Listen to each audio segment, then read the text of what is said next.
Are you paying back student loans? Are you on an income-driven repayment plan?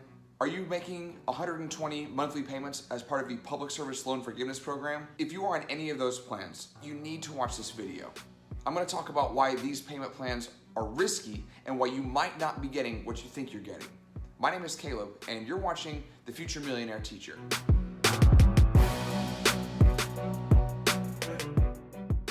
In this video, I'm going to talk about 5 really important reasons why I think you should absolutely, under no circumstance, be under the income-driven repayment plan.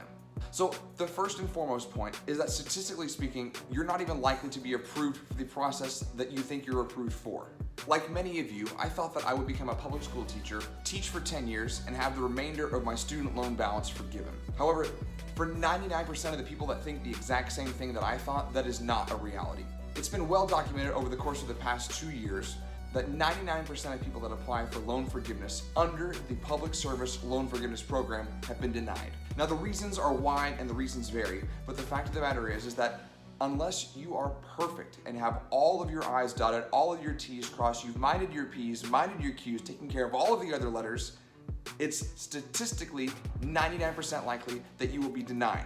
Now, many people are denied for various reasons, including paperwork, not keeping up to date on their current salary, working for a job that doesn't qualify, or not meeting the minimum payment requirement itself. However, the fact remains that only 1% of people that apply actually get their loans forgiven. Point number 2 plays off of what happens if you are actually denied. If you are denied, there's a whole host of consequences or things that could happen. They might put you on another payment plan that might start your time all over. They might not count your previous payments towards a new set of 120 payments. Your interest this entire time has been accruing. You may not have even made a dent in the principal. The number 2 reason why you should not be on the income-driven repayment plan as it relates to the Public Service Loan Forgiveness is that it is unclear what happens if you're denied, because there are so many options. You might be stuck with more debt than what you started with when you graduated college. In fact, you might be stuck with more debt than what you have right now. You might make years of payments and be stuck with double or triple the principal because of the interest.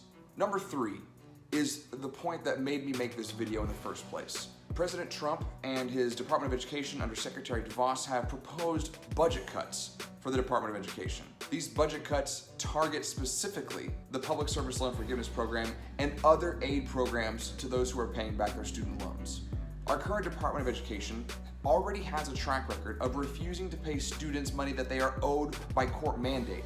What is to indicate that with a smaller budget, our Department of Education will be giving out loan forgiveness to civil servants? There's little to no evidence to suggest that the Trump administration and the DeVos Department of Education would continue, encourage, promote, or in any way help students who are on the plan already, much less how they would respond to the situation with a smaller Department of Education budget. The main fear, and the reason I'm making this video, is that the Department of Education budget could be smaller by this time next year, and the likelihood of getting your thousands and thousands and thousands of dollars of student loan debt forgiven only decreases with the smaller the budget for the Department of Education gets. Point number 4 is that complete student loan forgiveness from a federal level is incredibly unlikely. Now, many of my friends are making incredibly small payments, the minimum payments, in hopes that a Democrat is elected into office and that the incredibly progressive plan of total loan forgiveness goes through and that every single student's loans are forgiven. As optimistic as that is, and as supportive of that policy as I am, it is highly unlikely that that policy will be enacted anytime soon. If you'll flash back, remember what a battle it was just to get Obamacare through, just to get healthcare through the system.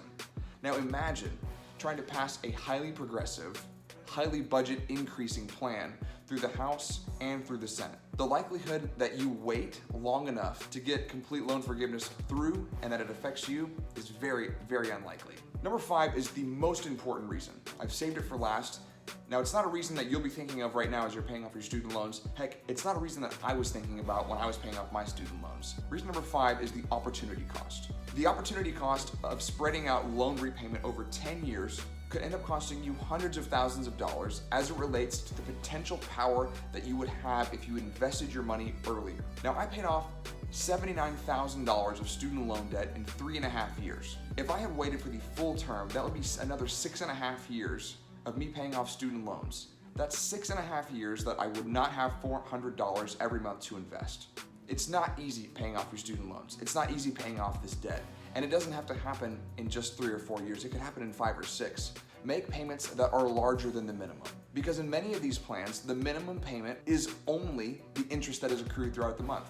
And in some cases, your minimum payment is less than the interest accrued. So after 10 years, 120 payments, it's entirely possible that your balance is larger than when you initially started, even though you've made 120 10 years of payments.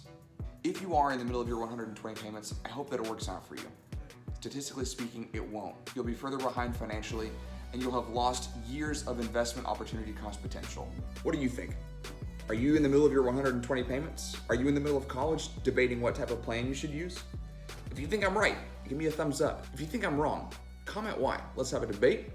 And as always, if you liked this video, please hit the thumbs up and please hit the subscribe button. Thanks for watching.